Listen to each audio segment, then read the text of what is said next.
এইভাবে সেদ্ধ ডিমের পুর ভরা ডিম পরোটাগুলো বানিয়ে দেখুন, যেমন ফুলকো তৈরি হবে তেমন একটুও পুর ফেটে বাইরে বেরিয়ে যাবে না, আর খেতেও হবে দারুণ মজার। আসসালামু আলাইকুম বন্ধুরা, কিচেন বাঙালিয়ানা চ্যানেলে আপনাদের সবাইকে স্বাগত জানাই। এইভাবে সেদ্ধ ডিমের পুর তৈরি করে পরোটাগুলো বানিয়ে খেয়ে দেখবেন, একবার এই পরোটা খেয়ে নিলে আর অন্য কোনো পরোটা খেতেই মন চাইবে না। তাছাড়া কিভাবে পুর ঢুকিয়ে বেলে নিলে পুর ফেটে একটুও বাইরে বেরোবে না, তার সাথে পরোটা হবে একেবারে ফুলকো, আর এই ভেতরের পুর চারিদিকে ছড়িয়ে থাকবে। আর এই সহজ টিপসগুলোই আমি আপনাদের সঙ্গে শেয়ার করব। এইভাবে পরোটাগুলো বানিয়ে খেয়ে দেখবেন, খেতে দারুণ লাগবে।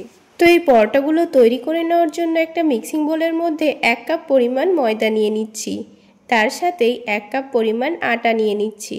আপনারা চাইলে এখানে শুধুমাত্র ময়দা দিয়েও পরোটাগুলো বানাতে পারেন, আবার আটা দিয়েও বানাতে পারেন। এবার তার মধ্যে স্বাদমতো লবণ আর চিনি দিয়ে দিচ্ছি। এখানে চিনি দিলে পরোটাগুলো খুব একটা মিষ্টি হবে না, কিন্তু খেতে দারুণ লাগবে। আর 2 টেবিল চামচ পরিমাণ সয়াবিন তেল দিয়ে দিচ্ছি। এবার সব কিছুকে একসঙ্গে ভালোভাবে মিশিয়ে নিতে হবে। তেলটা যেন এই আটা ময়দার সঙ্গে ভালোভাবে মিশে যায়।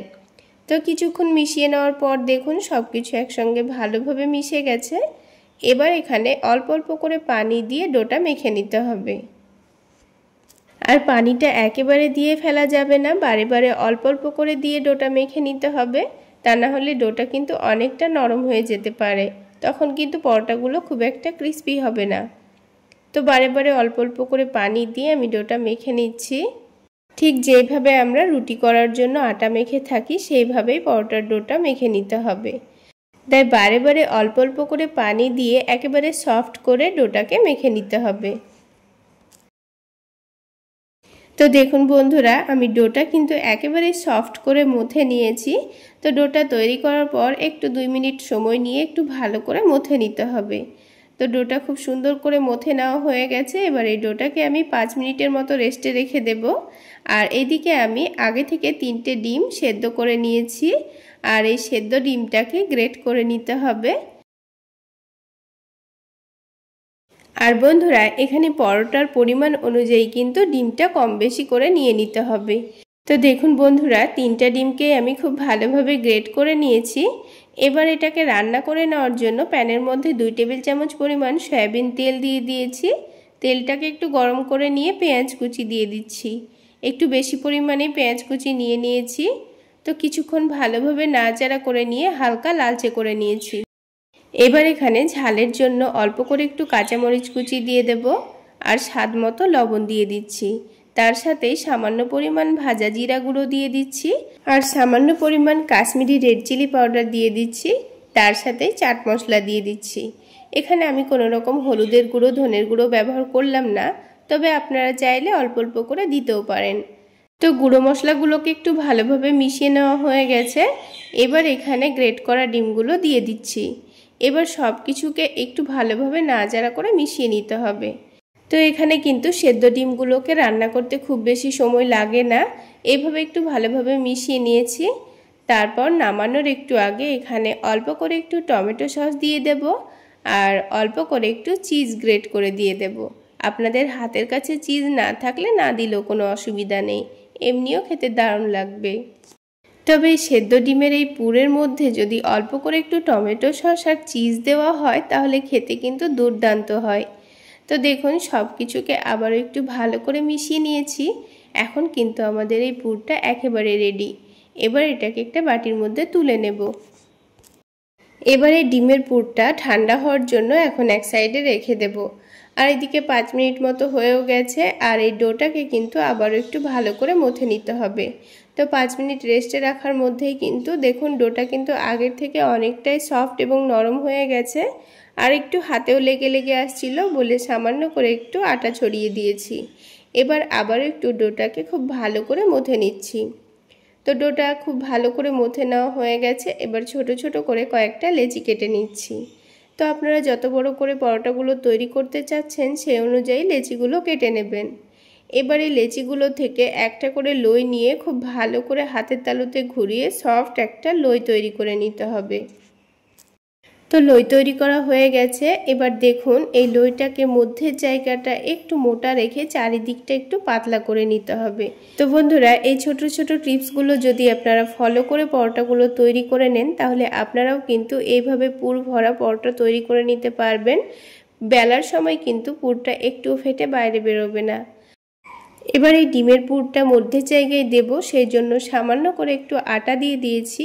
তারপর এখানে 1 টেবিল চামচ পরিমাণ ডিমের পুর দিয়ে দেব। তারপর ওপর থেকে আবারও একটু আটা ছড়িয়ে দিয়েছি। এবার এটাকে চারিদিকটা একটু ভালোভাবে চেপে চেপে মুড়ে নিতে হবে। তো দেখুন আমি খুব ভালো করে চেপে চেপে মুড়ে নিয়েছি। তো আপনারা আপনাদের সুবিধা মতো এইভাবে করে মুড়ে নেবেন। আর একটু ভালো করে মুড়ে নিতে হবে। তারপর ওপরের দিকটা একটু ঘুরিয়ে চেপে দিতে হবে। তারপর দেখুন অল্প করে একটু আটা ছড়িয়ে দিয়েছি। তো আটা দিয়ে আমি পরোটাটাকে বেলে নেব। এবার দেখুন বেলনিটা এক সাইডে নিয়ে এইভাবে করে ঘুরিয়ে ঘুরিয়ে বেলে নেব, তাহলে ভেতরের পুরটা কিন্তু চারিদিকে খুব সুন্দরভাবে ছড়িয়ে থাকবে। তো আপনারা দেখে নিশ্চয়ই বুঝতে পারছেন। তো এইভাবে করে বেলে নিলে দেখবেন এই পুরটা কিন্তু ফেটে একটুও বাইরে বেরোবে না। আর পুর ফেটে বেরিয়ে গেলে কিন্তু পরোটা ফুলকো তৈরি হবে না। তাই সাবধানেই বেলে নিতে হবে। তো দেখুন একটা পরোটা কিন্তু আমাদের বেলে নেওয়া হয়ে গেল। এবার পরোটাটাকে প্রথমে একটু উল্টে পাল্টে হালকা গরম প্যানের মধ্যে সেঁকে নিতে হবে। তো পরোটার একদিকটা হালকা হয়ে গেছে, এবার উল্টে দিয়েছি, অপর দিকটাও হালকা করে সেঁকে নিতে হবে। তো নিচের দিকটা একটু ভালোভাবে চেক করে নিয়েছি ভালো করে সেঁকা হয়েছে কিনা। তারপর ওপর থেকে অল্প করে একটু সয়াবিন তেল দিয়ে দিয়েছি।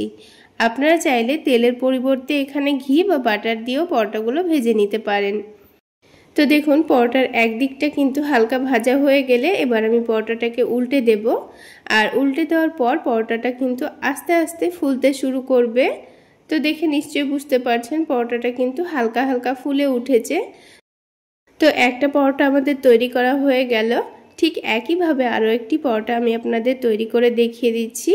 তো আবারও পরোটাটাকে দিয়ে প্যানের মধ্যে উল্টে পাল্টে প্রথমে সেঁকে নিতে হবে।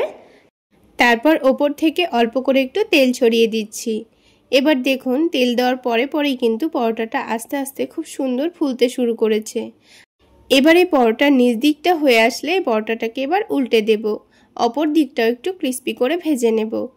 তাহলে বন্ধুরা আজকের এই ডিম পরোটা রেসিপি আপনাদের কেমন লাগলো অবশ্যই কমেন্ট সেকশানে জানাবেন। আর ভালো লাগলে একটা লাইক শেয়ার করে দেবেন।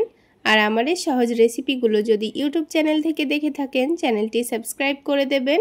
আর ফেসবুক পেজ থেকে দেখে থাকলে পেজটি ফলো করে দেবেন। তাহলে বন্ধুরা দেখুন আমার একটা একটা করে সবগুলো পরোটাই কিন্তু তৈরি করা হয়ে গেল। এবার একটা পরোটা আমি আপনাদের কেটে ভেতরটা দেখিয়ে দেব। দেখুন কত সুন্দরভাবে সেদ্ধ ডিমের পুরটা চারিদিকে ছড়িয়ে আছে। তো দেখুন বন্ধুরা চারিদিকে কি সুন্দরভাবে সেদ্ধ ডিমের পুর ছড়িয়ে আছে। তাহলে বন্ধুরা সকালের নাস্তায় কোনো রকম সবজি করার ঝামেলা ছাড়া এইভাবে আপনারা পরোটাগুলো বানিয়ে খেতে পারবেন। খেতে কিন্তু দারুণ লাগে। তাহলে বন্ধুরা আজকে এই পর্যন্তই। সকলে অনেক বেশি ভালো থাকবেন, সুস্থ থাকবেন। দেখা হচ্ছে আরও একটি নতুন রেসিপি নিয়ে নেক্সট এপিসোডে।